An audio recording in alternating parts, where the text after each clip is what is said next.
Hola, ¿cómo están? Qué gusto saludarlos, qué gusto estar con ustedes otra vez.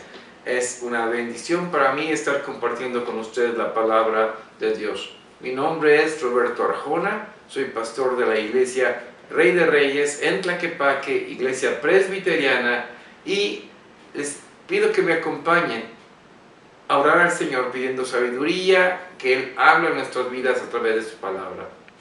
Oremos. Padre, gracias te damos por esta oportunidad de poder ir a tu palabra. Te rogamos que sea tu Espíritu Santo quien habla en nuestras vidas y nuestros corazones sean impactados por el poder de tu palabra. Gracias, Señor, te lo pedimos en el nombre de Jesucristo. Amén. Nuevamente, qué gusto saludarlos. Quiero invitarles a que abran su Biblia en la carta a los Efesios en el capítulo 2, versículos del 14 al versículo 22. Efesios 2, del versículo 14 al 22. Permíteme hacer la lectura.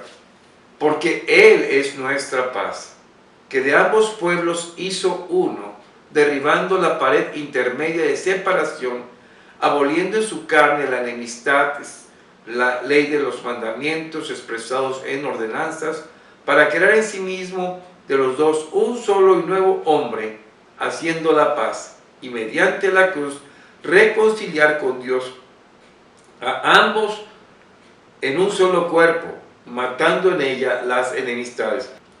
Y vino y anunció las buenas nuevas de paz a vosotros que estabais lejos y a los que estaban cerca, porque por medio de él, los unos y los otros, tenemos entrada por un mismo espíritu al Padre. Así que ya no sois extranjeros ni advenedizos, sino conciudadanos de los santos y miembros de la familia de Dios, edificados sobre el fundamento de los apóstoles y profetas, siendo el principal piedra del ángulo Jesucristo mismo, en quien todo el edificio, bien coordinado, va creciendo para ser un templo santo en el Señor, en quien vosotros también sois juntamente edificados para morada de Dios en el Espíritu. Esto es palabra de Dios.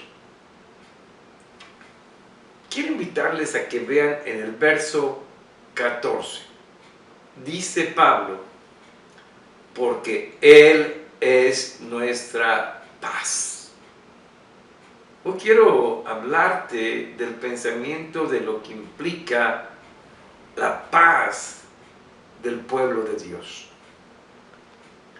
Porque Él es nuestra paz. ¿Quién? Cristo mismo, quien nos pacificó con Dios.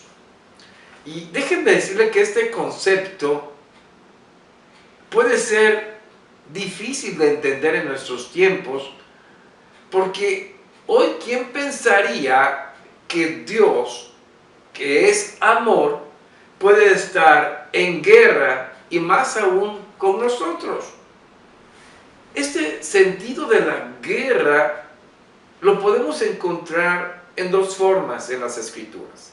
Primero, el Dios de Israel que peleaba por su pueblo. A través del Antiguo Testamento podemos ver cómo es que Dios obra para librar y derrotar a los enemigos de Israel. Un ejemplo muy claro fue Egipto.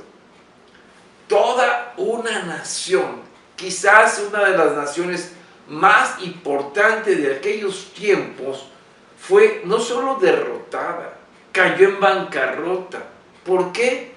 Porque habían esclavizado al pueblo de la promesa, a los hijos de Abraham, y ahora llamados hebreos o también Israel, por venir de su padre Israel.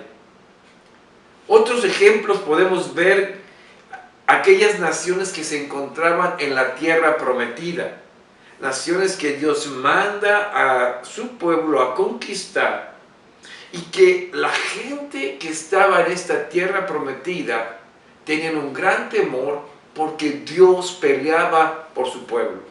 Habían sabido que Dios había derrotado a Egipto, había dividido el mar, los guiaba una lumbrera en el desierto, había hecho cosas trascendentes como las 10 plagas en Egipto. Así que la gente de la tierra prometida de Canaán tenían temor. Temor, ¿por qué? Porque el Dios de Israel luchaba sus guerras. Pero no solo eso, sino también a este pueblo que Dios protegía, también lo castigaba por su desobediencia. Por esa desobediencia debido al pecado. Sí, porque ciertamente podíamos ver a Dios luchando contra el mismo pecado, una guerra contra el pecado, no solo en el mundo, sino también en su pueblo. Y su pueblo es castigado por su desobediencia y es llevado cautivo a Siria y posteriormente a Babilonia. Así lo que podemos ver a través del Antiguo Testamento es que el Dios de la Biblia estaba en una franca guerra contra el pecado, contra pueblos pecadores y contra la desobediencia de la humanidad. Y es aquí donde pienso el segundo aspecto de la guerra, la desobediencia de la humanidad. Aquí también podemos encontrar que Dios no da tregua. ¿Qué quiero decir con esto? La Biblia dice que Dios condenó al mundo por su desobediencia en la desobediencia de Adán.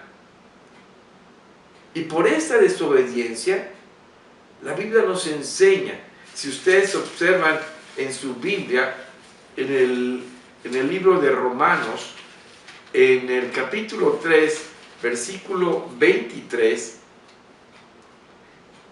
dice la palabra de Dios: por cuanto todos pecaron y están destituidos de la gloria de Dios. Y luego Romanos 6:23 dice: porque la paga del pecado es muerte, mas la dádiva de Dios es vida eterna en Cristo Jesús, Señor nuestro.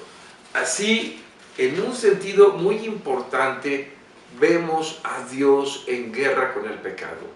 Pero hay algo muy importante. En su pueblo escogido, en Israel, a ellos les enseñó un camino de la reconciliación. Y este camino de la reconciliación era enseñado a través del sacrificio de un animal, de un cordero. Este cordero era sacrificado, tenía que ser un cordero perfecto, sin mancha, sin defecto.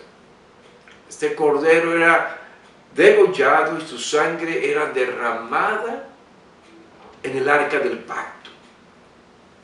Y por la muerte de este cordero, el pecado del pueblo era quitado, era redimido. Sí, a través del sacrificio de este cordero. Así que el pueblo de Israel vivía bajo esa promesa. ¿De qué? De que sus faltas eran remisionadas a través de este sacrificio de un animal inocente.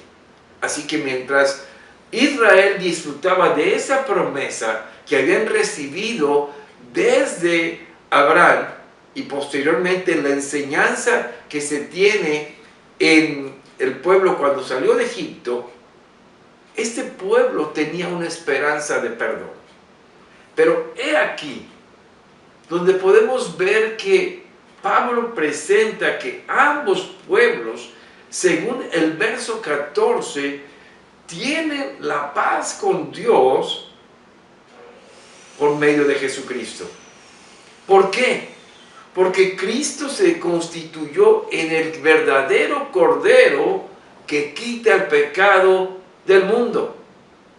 Y es en Él, en su sacrificio, su muerte y resurrección, que ambos pueblos son reconciliados con Dios y entre ellos mismos. Primeramente con Dios en Cristo, porque Cristo derriba esa barrera intermedia. Primero, la del pecado. Porque la ley en nada nos salvaba. La ley solamente mostraba nuestra realidad, nuestra imposibilidad de poder cumplir con la voluntad de Dios. Pero también con la barrera de los mandamientos y ordenanzas. Esta barrera que tenía que ver con los ritos, y especialmente el rito de la circuncisión, aquel que el pueblo de Israel, los judíos, practicaban y decían, esto nos incluye en el pueblo de Dios. Así que estas dos barreras son derribadas por Cristo. ¿Para qué? Para que en su vida, depositada y ofrecida en el Calvario para pago por nuestros pecados, nosotros podamos ser redimidos del pecado de nuestras vidas. ¿Quiénes nosotros? Los que estábamos lejos y los que están cerca ahora. Por eso podemos decir que ahora sí, haciendo la paz con Dios para crear en sí mismo de los dos un solo y nuevo hombre, haciendo la paz y mediante la cruz reconciliar con Dios a ambos en un solo cuerpo.